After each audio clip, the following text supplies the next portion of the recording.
도sto옙스키의 카라머조프가의 형제들이라는 소설에 그 소설 속에 작은 이야기 하나가 전해집니다. 16세기에 스페인에 한창 종교 재판이 이루어지고 있는데 광장에 이단들이 이제 화형을 기다리고 있었습니다. 그때 예수님께서 조용히 땅에 발을 딛고 오셨습니다. 사람들은 예수님을 알아보고 몰려듭니다. 예수님께서 처음 1600년 전 이 땅에 오셨던 그때처럼 그날도 맹인들이 눈을 뜨고 소녀가 깨어나는 살아나는 이런 일들이 벌어집니다. 순식간에 광장은 열광의 도가니로 바뀝니다. 그때 추기경이 나타나서 군중을 제압하고는 예수님을 체포해서 지하 감옥에 가두어 버립니다. 그리고는 깊은 밤에 촛불 하나 들고는 감옥에 와서 한다는 말이, 아니 왜 오셨어요? 당신이 오면 우리가 세운 교회가 질서가 무너집니다. 추기경의 말을 듣고 나서 예수님은 그의 뺨에 입맞춤을 합니다. 깜짝 놀란 추기경은 떨리는 목소리로 속삭입니다. 가라, 다시는 오지 마라. 그러면서 문을 열고 예수님을 내보냅니다. 소설입니다. 그럼에도 추기경은 끝내 그를 사랑했다는 묘한 표정을 짓습니다. 그들이 세워놓은 교회는 그들이 주인 행세를 하고 있었습니다. 그래서 뻔뻔하게도 주님을 쫓아내 버려야 했던 겁니다.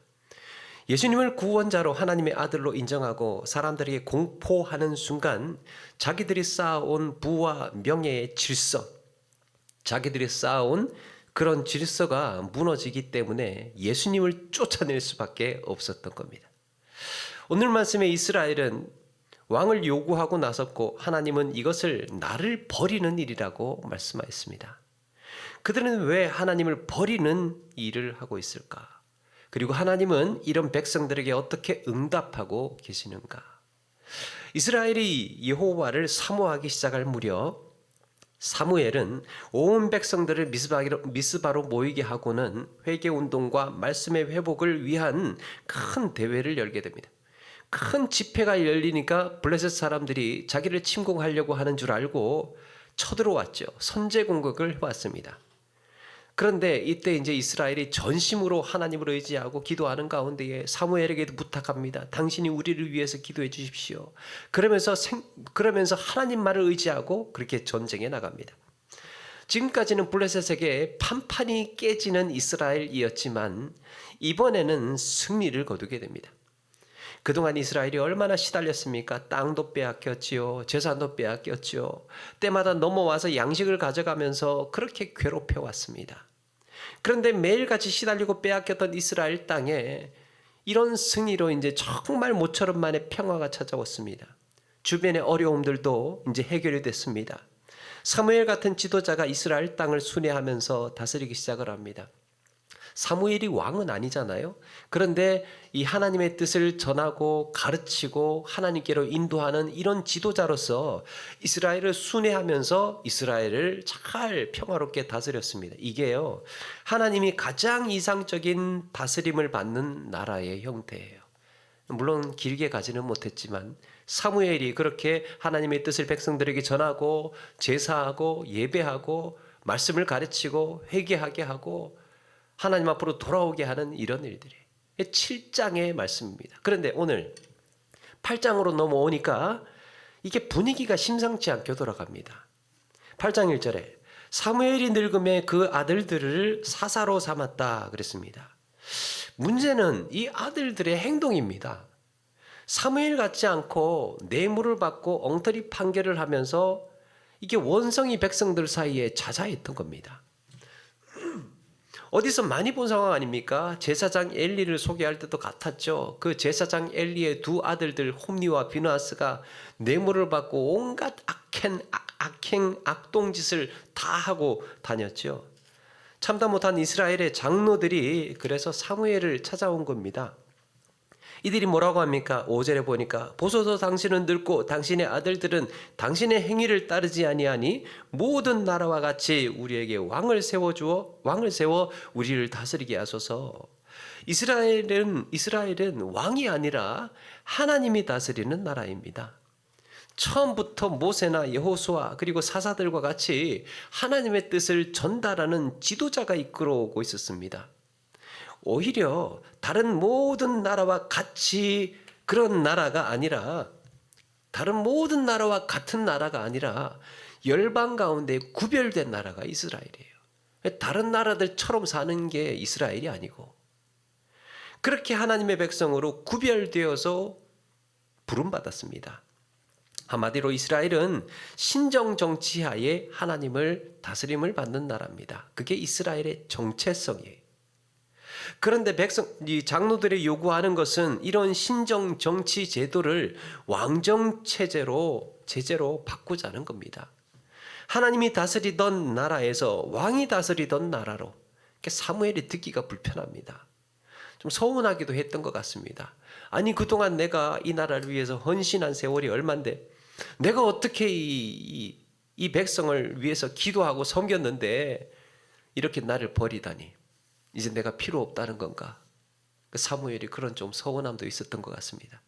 그렇다고 해서 뭐 다른 덮어놓고 장로들이 요구하는 것을 묵살을 하기도 곤란했습니다. 사무엘에게 약점이 한 가지 있었죠. 아들들이에요. 아들들이 말썽인 거예요. 사사로 좀 나이도 되고 사사로 세워놨더니 뇌물 받고 뒷주머니 챙기고 판결이라고 한다는 것이 돈 찔러준 사람들 편이나 들어주고 가난한 사람들 억울한 일 돌아보지도 않고 백성들을 챙기는 게 아니고 자기 욕심만 챙기고 있었습니다. 이게 온 나라 사람들이 다 알고 있었던 거예요. 그러니까 대표를 보낸 거죠. 대표를 장로를 보내가지고 이제 어쩔 겁니까? 이제 이 지긋지긋한 이거 못 견디겠습니다. 왕 세워 주십시오. 아들들의 계속되는 스캔들이 사무엘의 발목을 잡았던 겁니다. 다른 할 말도 없었던 거예요. 당신 아들들이 지금 그 모양이니까 어떻게 이 나라를 이끌고 갈 수 있느냐. 왕을 세워달라. 어떻게 해야 할지 고민하던 사무엘은 하나님 앞에 엎드립니다. 하나님 이 일을 어찌 하면 좋겠습니까? 그런데 이제 기도하던 중에 의외의 응답을 듣습니다. 백성들이 네게 한 말을 다 들어주라. 백성들이 하자고 하는 대로 해라. 왕을 세우자고 하면 그렇게 하게 해줘라 라는 겁니다. 사무엘이 기대했던 응답은 뭐겠습니까? 왕 세우기만 해봐. 그냥 아주 그냥 다 죽는 거야. 그냥 그런 거라든지 아니면 너 가만히 있어. 내가 다 손 볼 테니까. 뭐 이렇게 말씀하실 줄 알았습니다. 그런데 그들의 요구대로 해주라는 겁니다. 이런 요구가 왜 나오게 되었는지 진짜 이유를 그러면서 말씀해 줍니다. 겉으로는요 사무엘의 아들들을 빌미로 삼았습니다. 당신 아들들 행실이 그래 악해서 못 쓰겠다. 우리 왕 세워야 되겠다. 그랬지만 사실은 그게 아니었습니다. 7절에 보니까요. 7절에 이는 그들이 너를 버림이 아니요 나를 버려 자기들의 왕이 되지 못하게 함이라. 나 버리고 싶어서 그러는 거야. 쟤들 이스라엘 백성들 나를 버리고 싶어서 지금 그러는 거야. 그들의 왕 요구는 하나님을 버리고 싶어서 하는 일이라고 합니다. 아니 그러면 더더욱 말려야 되는 것 아닙니까? 그런데도 그들의 요구를 들어주라고 하십니다. 근데 사실 이렇게 왕을 요구하기까지요 이게 하루 이틀의 문제가 아니었습니다. 8절에 보니까 내가 그들을 애굽에서 인도하여 낸 날부터 오늘까지 그들이 모든 행사로 나를 버리고 다른 신들을 섬김같이 네게도 그리하는도다. 걔네들 우상 섬기는 것처럼 지금 나한테도 왕 세워달라고 그렇게 요구하고 있는 거야. 언제부터냐? 애굽에서 인도해. 그러니까 이스라엘이라는 나라가 생기기 시작을 할 때부터 그 우상 숭배하는 버릇 버리지를 못했다는 겁니다. 아직까지도. 이것은 출애굽 때부터 시작을 해서 이어온 우상 숭배의 연장선상에 있는 문제라는 겁니다. 하나님을 버리고 우상을 섬기다 보니까 우상 숭배하는 것처럼 왕을 숭배하는 것이 그게 더 익숙한 거예요. 자기들 체질에서는. 뭔가 보여야 되는 거죠. 뭔가 보여서 그걸 보고 섬기고 거기에 절하고 하다가 보니까 왕이 자기들 체질에는 더 맞게 지금 변화되어 있던 겁니다. 그동안 나라가 위기에 빠지거나 전쟁이 일어났을 때 전쟁에 나가보면 어떻습니까?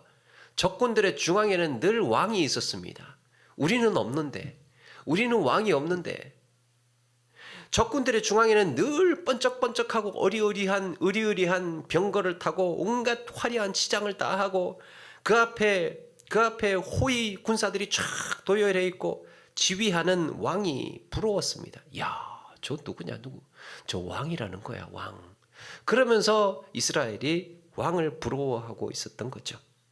그래서 20절에 오늘 말씀 보니까 뭐라고 합니까? 우리도 다른 나라들처럼 되어서 우리의 왕이 우리를 다스리며 우리 앞에 나가서 우리의 싸움을 싸워야 할 것이니다. 우리도 다른 나라들처럼 저 의리의리한 화려해 보이는 멋있는 왕을 좀 세우게 해달라고.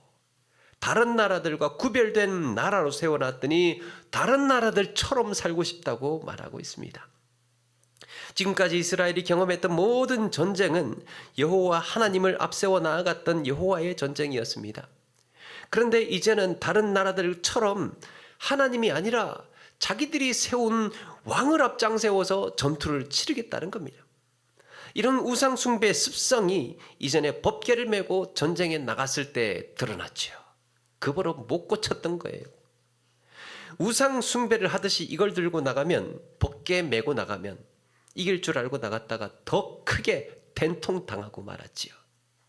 그럼에도 하나님은 이들의 요구를 들어주셨습니다.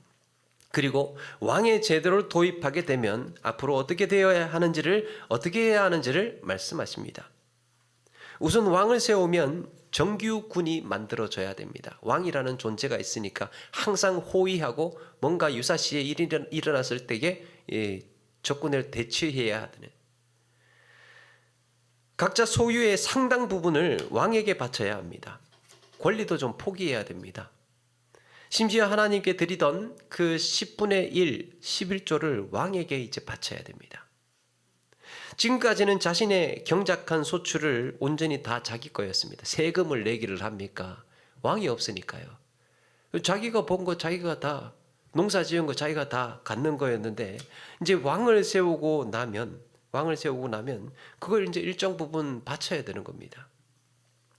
개인 생활이 보장되고 독립적인 결정을 해왔습니다. 그런데 왕이 세워지면 왕이 하지 말라는 것 하지 말아야 하고, 왕이 하라는 것 하라야 하고, 오라면 와야 되고 가라면 가야 되는 이런 이제 왕의 종들이 돼버린 것이죠. 이스라엘은요, 자유민이었습니다. 이스라엘은 원래 자유민이었습니다.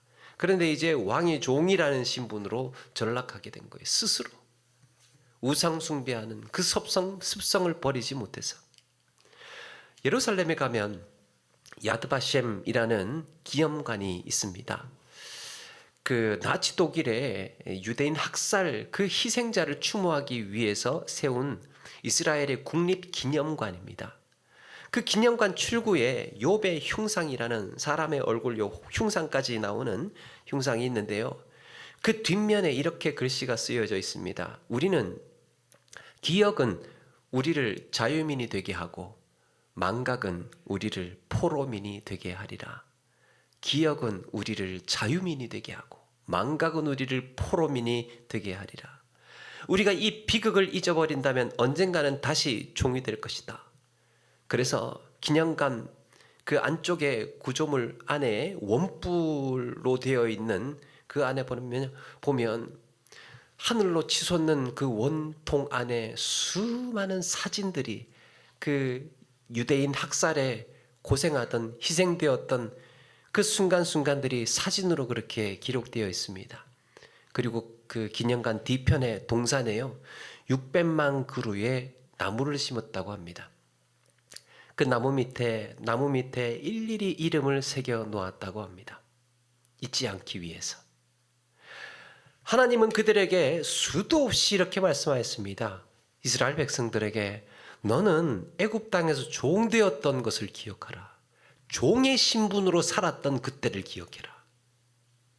하나님께서 그들을 바로의 권력 아래에서 벗어나게 하셨습니다. 그렇게 자유민으로 살게 하셨던 거예요. 근데 이제 다시 왕의 종으로 이스라엘이 출애굽 시대 이전으로 돌아가려고 하고 있는 겁니다. 그들은 애굽의 종이 되었던 시절을 뒤로하고 자유민으로 가나안 땅에 왔습니다. 그런데 어느새 가나안 사람들을 닮고 주변 나라들 우상 숭배 문화에 다시 녹아 들어가고 있었던 겁니다. 그리고 결국 왕의 종이 된 이스라엘은 왕이 다스리는 이 왕의 나라를 잘못 다스려서 나중에 애굽의 종이 되고 바벨론의 종이 되어서 그렇게 사로잡혀 갈 것입니다. 하나님은 이들의 뿌리 깊은 죄성에서 나온 요구를 그럼에도 허락하셨습니다. 그리고 단단히 일러두십니다. 18절에 보니까요. 그날에 너희는 너희가 택한 왕으로 말미암아 부르짖되 그날에 여호와께서 너희에게 응답하지 아니하시리라. 이게 무슨 말이냐? 너희들 나중에 왕 세워놓고 후회하면서 나한테 부르짖지 마라. 나 응답 안 할 거야. 왕의 제도를 요구한 것은 너희니까 나중에 가서 딴소리 하기 없기다. 그렇게 말씀하신 겁니다. 자, 여러분 여기서 몇 가지 의문을 우리가 가질 수 있는데요. 아니, 왜 하나님은 이들의 요구가 하나님을 버리는 일인지를 아셨음에도 불구하고 하나님을 버리는 일인지를 아셨음에도 불구하고 왜 이들의 요구를 허락하셨을까? 왕 세우는 걸 그건 나 버리는 일이야. 근데 그렇게 하라고 해줘. 왜 그렇게 하셨을까? 그리고 하나님은 왜 그런 왕 정치를 허락하시고는 다윗을 통해서 이상적인 왕정 국가를 세워 가셨을까? 더 놀라운 것은요. 왜 이런 왕의 계보를 따라서 다윗의 자손인 예수 그리스도를 오시게 하셨을까? 그렇다면 이런 왕정 정치조차도 어차피 필요했던 건 아니었나? 이런 의문을 갖게 됩니다. 하나님께서 정하신 계획 속에 원래 그 왕정 정치라는 것이 들어가 있었던 것은 아닐까 생각하게 됩니다. 여러분, 이것은 우리 구속 역사에 굉장히 의미 있는 시점이에요. 그때까지는 왕이라는 것이 존재가 없었는데 이제부터 왕 체제, 국가의 시스템을 뒤집고 바꾸어 놓는 일이기 때문이에요. 그런데 이게 더 의미 있는 것은 바로 그렇게 바뀌어진 왕정 정치를 통해서 예수님께서 구원자께서 그렇게 오셨다는 겁니다. 그 계보를 타고. 하나님의 구원 역사가 처음부터 짜여진 각본대로 기계적으로 흘러가지를 않고 있습니다. 하나님의 계획, 하나님의 구원 역사가 각본대로 이루어지지 않고 있는 거예요. 인간들의 돌발 요구, 돌발 행동에 의해서 그때그때 하나님께서 그렇게 가르치시고 깨닫게 하고 계시는 겁니다. 이것은 하나님의 창조 세계가 무엇인지도 묵상하게 합니다. 오래전에요. 짐 캐리라는 배우의 주연의 트루먼 쇼라는 영화가 있었습니다. 오래전 영화인데 혹시 못 보신 분들 한번 보시는 것도 좋을 것 같아요. 트루먼 쇼. 그 영화 주인공 트루먼이 그 바다가 있는 한 작은 해안 도시에 살고 있었습니다. 살고 있는데 남들처럼 가족도 있고 친구도 있고 아내도 있고 평범한 그냥 일상이에요. 남들과 다를 게 없는 일상을 살아가고 있습니다. 그런데 이 트루먼이 언제부턴가 평범한 일상에서 한 가지 이상한 일이 벌어집니다. 멀쩡한 하늘인데 어디선가 떨어졌는지 모르는 조명기구가 툭 떨어지는 거예요. 조명기구가 뜬금없잖아요. 그리고는 차를 몰고 가는데 가끔 주파수 혼선이 일어나는데요. 주파수 혼선이 막 지직하다가 이런 이야기가 들리는 거예요. 자, 스탠바이, 두 번째 블록으로 이동합니다. 차량 두 번째 블록으로 넘어갑니다. 뭐 이런 소리가 들리는 겁니다. 이상하다 그러고 있는데 또 어느 날은 하루는 우연히 일상의 패턴을 발견하는 겁니다. 가만히 있는데 아니 아까 분명히 지나갔던 사람인데 지금 5분 지나고 나서 또 지나가고 있는 겁니다. 차도 마찬가지예요. 같은 색깔 같은 번호판인데 가만히 보니까 아까 그 차가 다시 동일한 위치를 지나고 있는 겁니다. 몇 분이 지났는데. 이상해서 이거 지금 우리가 뭐가 살고 있는 게 이상하다 그래서 아내한테도 이야기를 했는데 아내도 믿어주지를 않아요. 에이, 그럴 리가 어디 있어. 그러는 겁니다. 안 믿어주는 거예요. 트루먼이 지금 자기가 살고 있는 이 지금 시스템, 이 지금 이게 이상하다고 생각을 해서 벗어나기로 결단을 합니다. 뭔가 지금 짜여져 있는 것 같다. 지금 이상하다 지금. 그래서 벗어나기로 시작을 합니다. 이상 행동을 하는 거예요. 각본에 짜여져 있는 대로 통제되고 있다면 내가 돌발 행동을 해서 돌출 행동을 해서 뭔가 지금 문제를 만들어야 되겠다. 그래서 탈출을 시도합니다. 바다를 나가는 것이 겁먹어서 바다를 못 나가고 있었는데 그날은 용기를 내고 돛을 올리고 항해를 시작을 하는 거예요. 항해를 시작하는데 햇볕이 쨍쨍하던 하늘에 갑자기 천둥 치고 번개가 치고 비바람이 불기 시작을 하는 겁니다. 그런데도 사력을 다해서 포기하지 않고 끝까지 이 배를 몰고 그렇게 나갑니다. 일직선으로 직진을 하는 거예요. 그러니까요, 바다 한가운데도 불구하고 벽에 턱 하면서 부딪히는 겁니다. 세트장이었던 거예요. 그 도시 전체가 거대한 하나의 세트장이어서 거기서 트루먼이 거기서 나고 자라고 학교 다니고 유치원 다니고 결혼하고 그러면서 살아왔던 겁니다. 자기는 모르고 알고 보니까 가족도 배우들이에요. 아내도 배우였습니다. 친구도 배우였어요. 거기에 있는 자기 주변 사람들 하나도 배우가 아닌 사람들이 없었어요. 자기만 혼자 모르고 그렇게 한평생 살아왔던 겁니다. TV 시청자들이요, 그 재미로 그걸 보고 트루먼 쇼를 보고 있었던 겁니다. 학교 다니고 결혼하고 싸우고 막 별의별 일들을 다 일상생활을 온 사람들이 그 TV를 통해서 그의 일상을 몰래카메라처럼 보면서 살아오고 있었던 거예요. 그리고 트루먼이 이렇게 세트장 밖을 나가려고 안간힘을 쓸 때 시청률이 최고를 찍습니다. 과연 트루먼이 세트장 밖을 나가게 될지 집중을 하는 거죠. 결국에는 그 문을 나가려고 할 때 어딘가 제작자의 음성이 들려옵니다. 트루먼, 세상에 너를 세상보다 더 잘 알고 있는 사람은 나뿐이다. 내가 너를 만들었거든. 내가 너를 이 세트장에서 살게 했거든. 너의 세상은 여기야. 그러니까 여기서 살아. 그렇게 설득을 합니다. 마지막으로 나가지 말라고. 너의 세상은 여기다고. 이때 트루먼이 한마디를 하고 이 문 밖을 나갑니다. 만약에 또 뵙지 못하더라도 좋은 오후 되시고 좋은 저녁 되시고 좋은 밤 되십시오. 이제 이곳을 안 오겠다는 거죠. 당신들하고 그렇게 영영 이별하겠다는 겁니다. 그러면서 정중하게 인사를 하고 세트장 문을 나갑니다. 모두가 숨죽이고 보고 있는 이 장면을 사람들이 보고 있으면서 시청자들은 그 순간 감동의 눈물을 흘리고 환호를 합니다. 울어버려요. 그걸 보고 있던 사람들이 드디어 우리의 트루먼이 진실을 알고 밖을 나가게 되었구나. 그렇게 그는 쇼 안에 머물지 않고 자유를 향해서 진실의 문을 열고 나가게 됩니다. 여러분, 하나님의 창조와 구원 역사는 우주라는 거대한 세트장 속에서 각본대로 통제되고 정해진 인생의 노선대로 그렇게 사는 세상이 아니에요. 인간의 돌출 행동이 일어납니다. 인간의 어리석고 미련하지만 반발도 일어나고요.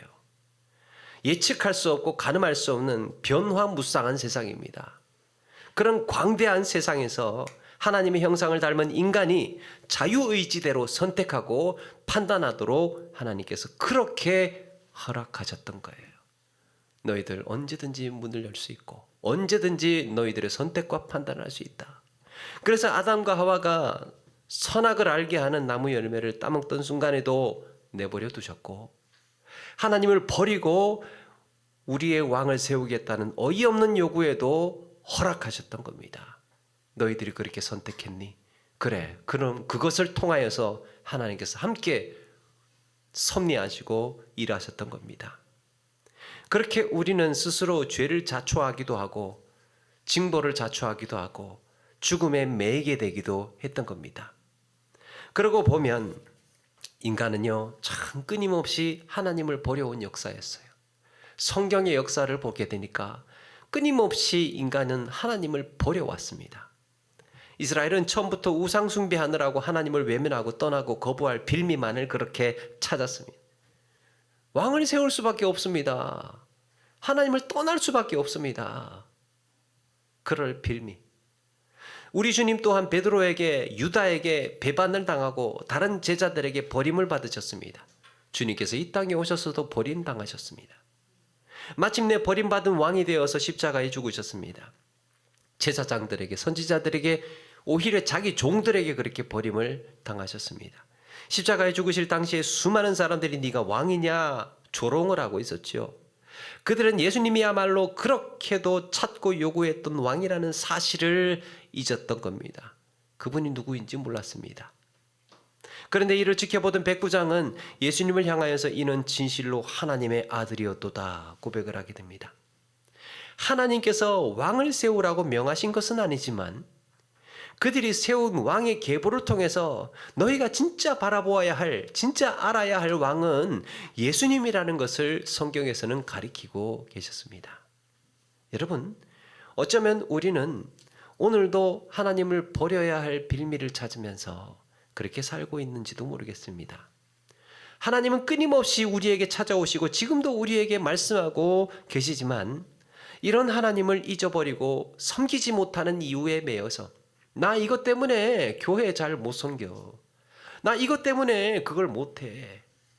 자기들 나름대로 가지고 있는 빌미가 있는 겁니다. 전도하지 못하고 기도하지 못하고 헌신하지 못하는 이유들에 사로잡혀서 살아가고 있는 것은 아닙니까? 하나님은 우리에게 그게 정말 너의 선택이라면, 그게 정말 너의 선택이라면, 그렇게 하지 않고는 못 견디겠다면, 꼭 그래야 살 것 같다면 그렇게 하라고 말씀합니다. 그게 정말 네가 그렇게 해야 숨 쉴 것 같으면 그렇게 해라. 그런데 그 속에서 하나님은 우리를 버리지 않으시고 우리의 허물과 죄를 친히 담당하고 계십니다. 우리의 어리석은, 우리의 미련한 선택과 우리의 매여있는 그런 삶에 찾아오셔서 위로해 주시고 구원해 주시고 붙들어 인도해 주고 계셨던 거예요. 그래서 그렇게 징계를 받고 주님께서 채찍에 맞으셨습니다. 심지어 왕을 요구했던 인간의 어리석음까지 짊어지게 하셨습니다. 그러므로 우리는 나음을 얻고 평안을 누리고 자유하게 된 줄로 믿습니다. 사랑하는 여러분, 우리 주님은 인간의 어리석음으로 지어놓은 죄와 허물의 세트장에서 구원의 문을 열어놓으셨습니다. 피할 길 없는 사망의 세트장에서 진리를 향해 나아갈 문을 열어주셨습니다. 내 아픈 상처에 매여서 욕심과 교만이라는 사슬에 매여서 살 것이 아니라 영원한 생명의 문을 향해 나아가는 저와 여러분의 삶이 되기를 주의 이름으로 축원합니다.